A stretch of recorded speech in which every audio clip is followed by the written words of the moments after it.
আসসালামু আলাইকুম এভরিওয়ান, কেমন আছো তোমরা?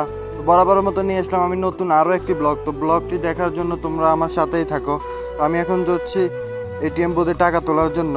তো টাকা তুলে তারপরে চলে যাব চুল কাটার জন্য। আমি সেলুন দোকানে আইসে সেলুন দোকানদারে বললাম, ভাই আমাকে জাপানি আর পাঙ্কু স্টাইলে একটা কাটিং দিয়ে দেন। ভাই তো উড়ে দূরে আমার কাটিং দিয়ে শেষ হয়ে গেছে আর আমি এবার চলে যাচ্ছি বাইরে। বাইরে আসেই তো আমি অবাক যে সৌদি আরবও সবুজ শ্যামলা বাংলাদেশের মতো ভিউ পাওয়া যায়।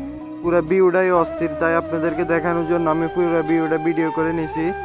এই সেট ভিডিও করে নেওয়ার পরে এই গাছটার দিকে তাকিয়ে তো আমি অবাক হয়ে গেছি। রোদে পুড়ে জ্বলে গাছটার এই অবস্থা, তো যারা বাইরে কাজ করে তাদের কি অবস্থা হয় সৌদি আরবে। আমি এবার চলে যাচ্ছি দোকানে, কারণ আমার মোবাইলে নেট শেষ হয়ে গেছে, তাই দোকানে চলে আসলাম নেট ঢোকানোর জন্য। তো দেখেন মিশিং থেকে কীভাবে ফেরে মোবাইলে কার্ড বের হয়ে যাচ্ছে।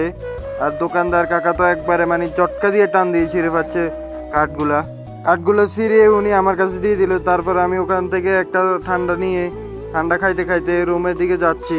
এই ফাঁকে দেখলাম একটা গাড়ির চাকা একবারে পুরা বাস্ট হয়ে গেছে, আমার বন্ধুর মনের মতো। আমার বন্ধুর চাকা খায় যেরকম আমার বন্ধুর মন বাস্ট হয়ে যায় এরকম হয়ে গেছে। এখান দিয়ে আইসা দেখি এখান দিয়ে মনে করেন না বাংলাদেশের মতো সবুজ শ্যামলা ভিউ, তার জন্য ভিডিও করে নিলাম আপনাদেরকে দেখানোর জন্য। এইদিকে তাকিয়ে দেখলাম খাজুর গাছে খাজুর অনেক পরিমাণ ধরে রয়েছে। আপনারা চিন্তা করেন নবীজির কত বড় একটা রহমত। আপনারা দেখেন আমার বন্ধু যখন বাহুবলী ছবি দেখে তো তখন কি অবস্থা হয় আপনারাই দেখেন। তো আজকের ভিডিওটা এতটুকু পর্যন্ত। এই তো ভিডিওটা যদি ভালো লাগে থাকে তো পেজটা ফলো দিয়ে সাথেই থাকবেন। আল্লাহ হাফেজ।